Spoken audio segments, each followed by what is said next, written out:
kainin natin to. Pero teka, hindi nga pala to kakainin, no? Puro iinumin pala to. Pero bakit nandyan si Fiang ng PBB? Nakakain ba siya? Bala na nga, tara, let's go. Let's go! First is, yung Chucky. Pero guys, bago ko yan kainin or inumin, don't forget to follow me at comment sa my comment section kung anong next na kakainin natin na para naman yun yung i-video natin. So, eto na nga. Eto na yung Chucky. So, ayan, inumin na natin. So, tama-tama guys, malamig pa siya. Nilagay ko siya sa freezer.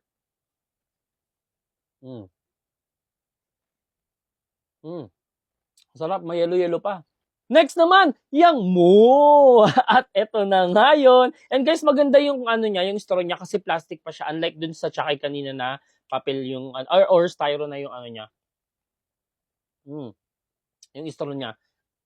And yung flavor nila, masarap naman sila parehas, pero magkaiba talaga. Next naman, yung si Fiang, paano naman natin siya iinumin or kakainin? Well, actually guys, naghanap ako ng alternative dahil hindi naman pwedeng siya yung kainin natin. Huy, hindi kakakain ng Fiang.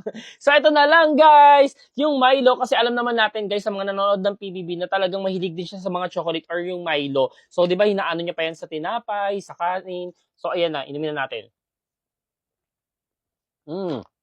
Ang sarap. The best talaga yung Milo din, no? Kaya guys, kayo comment na kayo sa comment section kung kilala nyo rin si Fiang at kung idol na rin siya. Like, follow, comment, and share!